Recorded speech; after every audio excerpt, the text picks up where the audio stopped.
यहाँ वीरेंद्र आता और पूछता तुम क्या बात कर रहे हो, तुमने मुझे क्या नहीं बताया। वहीं मानवी कहती है नहीं कुछ नहीं। वहाँ उसकी माँ कहती है अरे बेटा जीवा को डॉक्टर ने बुलाया है, अकेले में तुमसे कुछ बात करनी है। वहाँ बहुत चिंता करने लगती है। उस वीरेंद्र उसे गले लगा लेता है तुम चिंता मत लो, जो भी होगा सब अच्छा होगा। इधर आता है विराट और मानवी कहती है मुझसे प्यार करो ना, अपने कुछ दिनों बाद बेबी भी आने वाला है, फिर मैं आपको इतने भाव नहीं दूंगी, हम दोनों उसके मिलकर काम करें। लेकिन विराट कुछ नहीं बोलता है। मानवी कहती है अरे से क्या हुआ।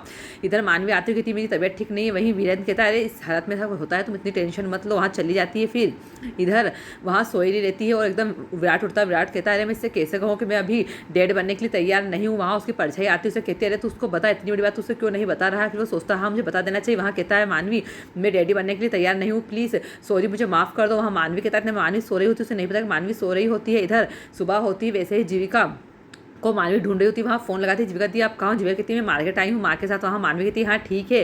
फिर मानवी उधर से ही किचन में जा रही होती है। वहाँ कुछ नौकर से बात कर रहे होते हैं, जरूर कोई बात जब मानवी दी से कुछ नहीं बताया और जीविका दी हॉस्पिटल गई। हाँ मानवी सुन लेती, मानवी अंदर जाती। यहाँ दादा जो सोमनी में बात कर रही होती है कि अच्छा डॉक्टर कुछ अच्छा ही बताया, हम नहीं चाहते कि हमारे दूसरे बच्चे के साथ में कुछ हो। इतने में ही मानवी आ जाती है कि तुमने मुझे बताया क्यों, तुम मुझसे सब बात क्यों छुपा रहे हो। वहीं सोमनी बाबू कहते रहे कुछ बात नहीं, तो सिर्फ चेकअप करवाने के लिए गई है।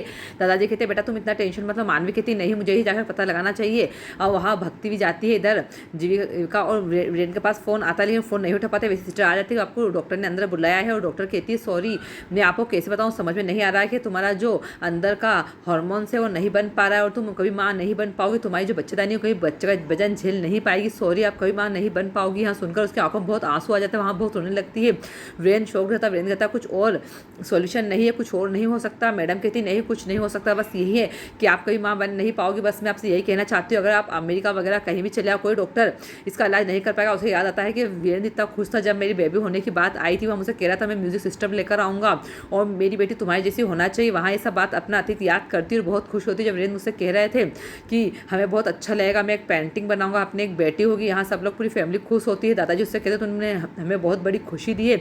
वहाँ यह सब सोच सोच बहुत रो रही होती है, उसकी आंखों में बहुत आंसू होते हैं। मैडम कहती है सॉरी मैं अपने आपके इमोशनल को समझ सकती हूँ कि आपकी क्या हालत है इस वक्त।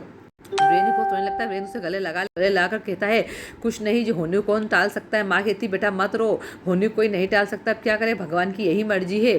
जिया कहती है हाँ ठीक है मैं ये सब सह लूंगी। उससे मानवी की बातें याद आती है लेकिन मानवी को पता नहीं चलना चाहिए, उसे हम इस हालत में स्ट्रेस नहीं दे सकते। जो भी बात है मैं खुद सह लूंगी। इतने पीछे से मानवी आ जाती है। मानवी कहती तुम मुझे बताना नहीं चाहती या तुम मुझे इस लायक नहीं समझती हो कि मुझे नहीं पता चलना चाहिए कुछ भी।